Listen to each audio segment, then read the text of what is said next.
Let us pray together, gracious and kind and great God. We love you, we honor you, we magnify you, we lift up your most holy and profound name. Now God, as we stand betwixt that which is alive and that which is dead, we pray now for a preaching power.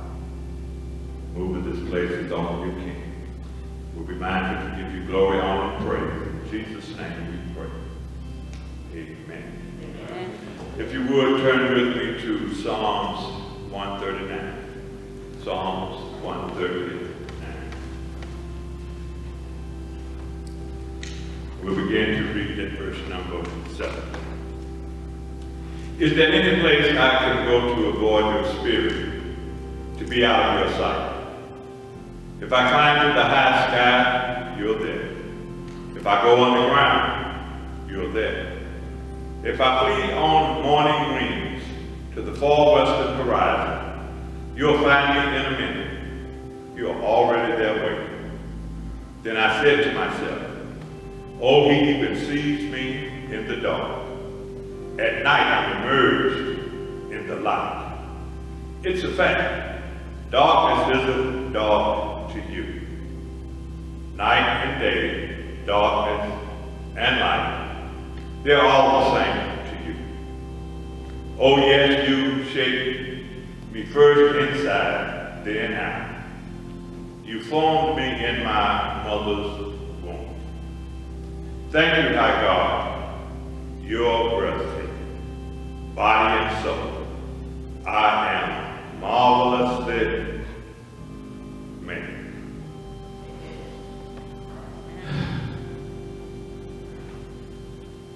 The rapid spread of the coronavirus has been taxing. But the events in Georgia, Kentucky, and Minnesota is really just some of the same old stuff. As a nation, as a society, as a people, we've been here before. People of color being executed by those who vow to protect and serve them. These types of killings are not new.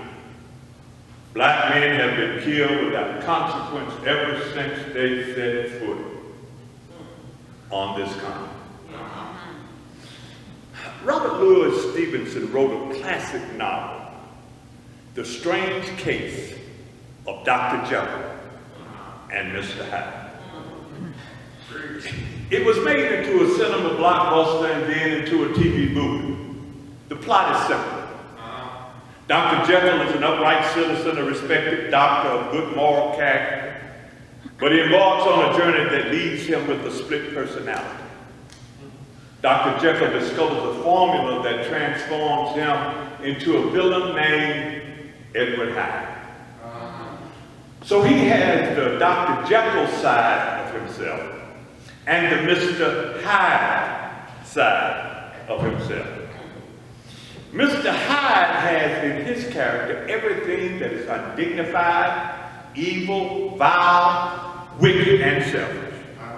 But when the formula wears off, he reverts back to the character of Dr. Jekyll, who's ethical, who's good, who's upright, and honest.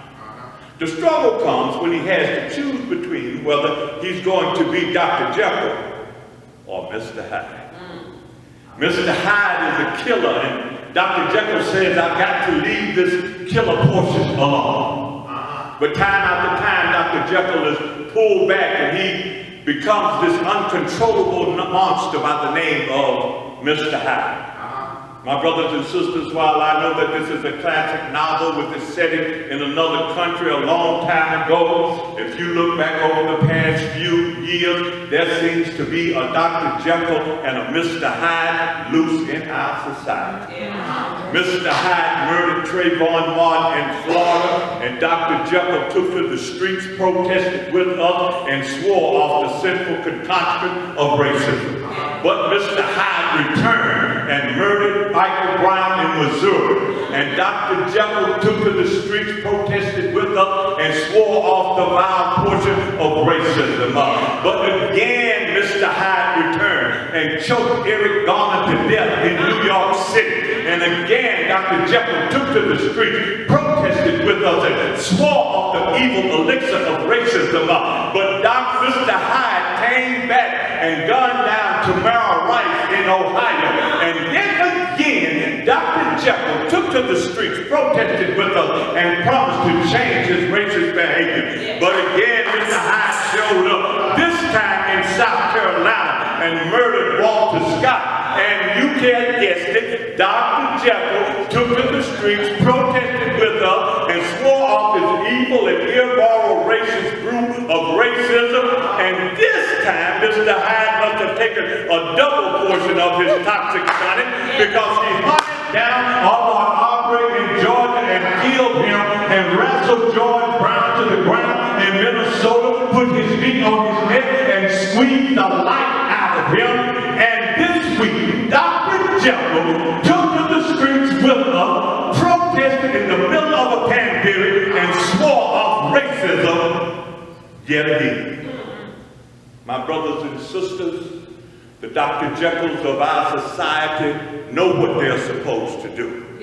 But it seems as if they just can't pull it off. And Mr. Hyde always returns and takes over. It's as if this society has two personalities dwelling on the inside. So the question this morning is, will Dr. Jekyll ever help us turn protest into policy changes? Oh, bless his name. Because what's happening in this country is the result of an institutional racism engraved in this American culture. And this institutional racism has led to a multitude of ills in this country. Blacks are murdered by police, sexually violated, physically abused, targeted by guards in the mall. Black children are mishandled by the school system, targeted for prison, and left without food, shelter, or health care. So I stand on this Holy Communion Sunday, dressed in my white robe, a preacher of the gospel, attempting to shed a theological light on this human injustice. And I need to tell you this, it's hard to do. It's hard because I'm angry. No, I need to clean that up. I'm not angry, I'm downright mad. I'm mad because institutional racism and injustice has been passed on from generation to generation and is still alive today. I'm frustrated because pop culture glorifies police and citizen altercation and gets our black children killed. I'm fearful because me, my son, my grandson, and my great-grandson are law-abiding citizens, but still could be considered a threat in the eyes of the police. I'm embarrassed because the looting and violence validates in the mind of racist people their inferior treatment of black Americans.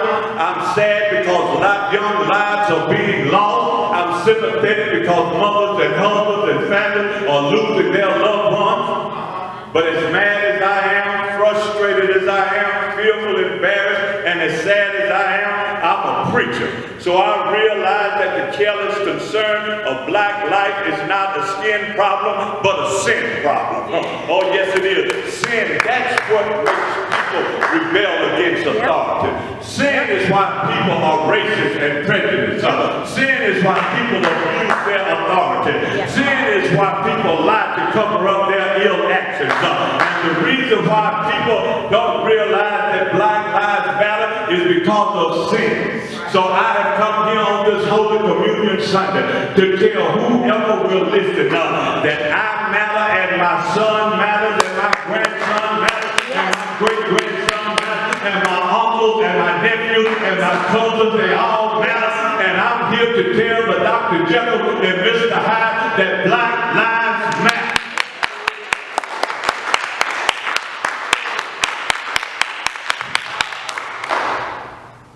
And no one articulates this any better than David does in Psalms 139. You remember David, don't you? Yes. David is the song-writing, slingshot, total giant killing shepherd boy from Bethlehem who would be king.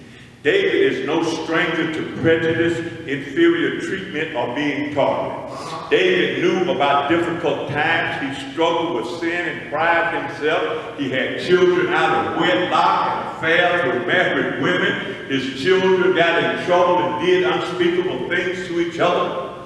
David understood that human beings need divine help. Yes, he understood because when he was anointed to be king, he needed divine help with his daddy Jesse. When Saul was trying to take his life, he needed divine help from his friend John. When he had an adulterous affair with Bathsheba, he needed divine help from Nathan. Let me see if I can make this divine help thing live for you. In biblical times, ships would have on board them what was called helps. Helps were ropes, and when the crew saw an approaching storm on the horizon, they would connect the helps. The helps worked like this. One end of the rope, the helps, would be tied off to one side of the ship, and the other end would be tied to a diver, and the diver would dive under the ship, come up on the other side, take the rope, tie it off to the other side of the ship, and pull the rope down tight. And this was done along the entire length of the ship. So when the storm hit, and the winds and the waves beat against the